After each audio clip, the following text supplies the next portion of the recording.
Okay, hey everybody. I am going to tell you about my action research proposal and what I am intending to base my action research on is twice exceptional students and trying to find a balance, an optimal balance of time for them between talented and gifted classes and also intervention time that is discipline specific in areas in which they are deficient or needing extra assistance there.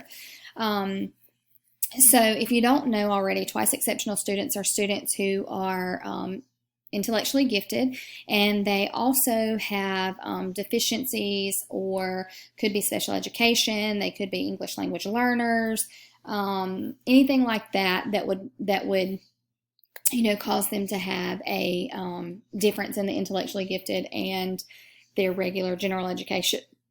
So the grant that I actually found was the Jacob K. Javits Gifted and Talented Student Education Program. It's funded through the Department of Education, and I've listed the link here as well for it. Basically, the mission of the Department of Education is to promote student achievement and preparation for global competitiveness by fostering educational excellence and ensuring equal access. And this part right here was the part that really, I feel like, kind of tied me into using this grant, was that a lot of these students who are twice exceptional are not given the equal access that generally they probably should be getting or would be getting if they were not twice exceptional.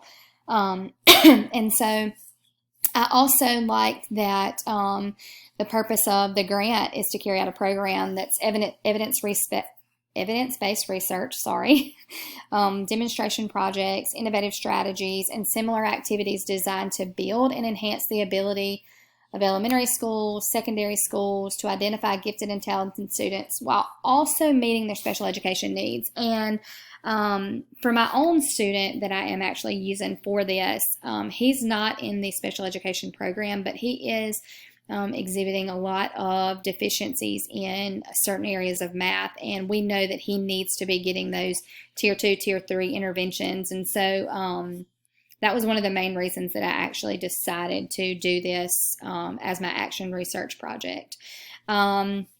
I have listed the checklist of documentation. I actually felt like this part had a lot of information from my website. I didn't add all of that here, but it's definitely something that I can go back and give a little bit more information for. Monetary needs. This is the part of my grant proposal that I think I'm struggling with a little bit. So I feel like at this point I don't really have a large budget that I'm having to come up with. A lot of it I'm going to be able to use resources that I already have for the interventions that I'm going to be doing in class. So, I mean, other than, just like your basic paper and pens and printables and things like that, I won't have a lot of out-of-pocket monetary needs, so I just am kind of unsure. And so that's kind of my first question for you guys is, what are your plans for your budget? I'm having a hard time with this, and I don't really know how to request something, especially for a grant like this where it seems like it's offering a lot of money, but I don't really need that much. So what, I guess, kind of guidelines could you give me for kind of deciding, what to do with that there? The deadline applications for 2020, 2021 are not released yet, but the 2019-2020 was June 3rd. There was only one deadline for this application. You didn't have to, turn things in over a period of time. It was just done on one time. So I would assume that for the 2020, 2021, it would be around the same time as well. The mission of the funder, I feel like my action research kind of lines up with this a good bit.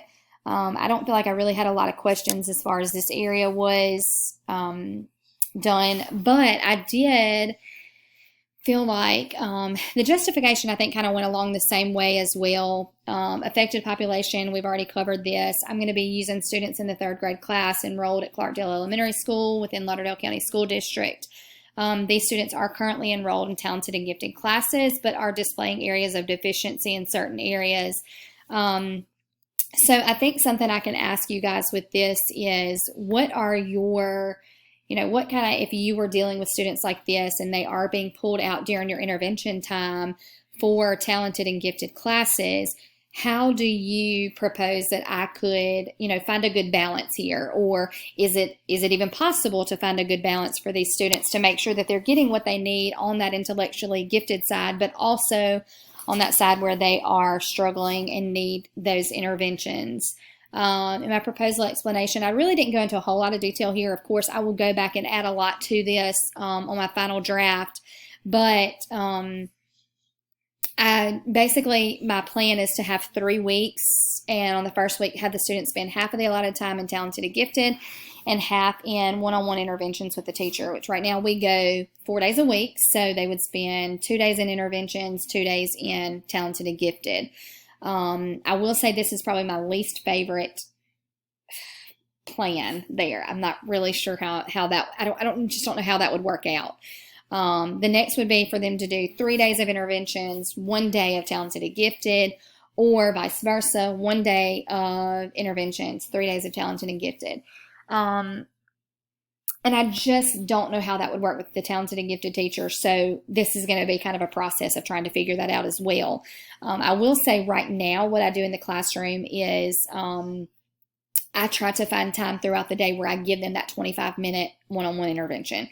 And it may be while other students are doing individual work or working on extra practice or doing an assignment, anything like that, where I have that extra little chunk of time where I can do this uninterrupted with them. That's kind of how we're having to do it right now. However, I've also wondered about pulling in, letting them go to intervention for 25 minutes and then 25 minutes to talented and gifted each day. So that brings me to my next question. Which implementation do you think would be the most effective out of the ones that I have listed here, and why basically do you think, what makes you think that they would be the most effective? My proposed timeline of implementation, of course, I said was 3 weeks.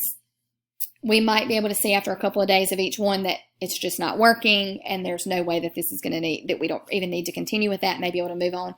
So we may be able to do it just shorter. My budget, like I said, I'm still working on this part. I would love any kind of advice you guys have in this area to help me kind of figure out what I can really focus on or what is important to have in this area.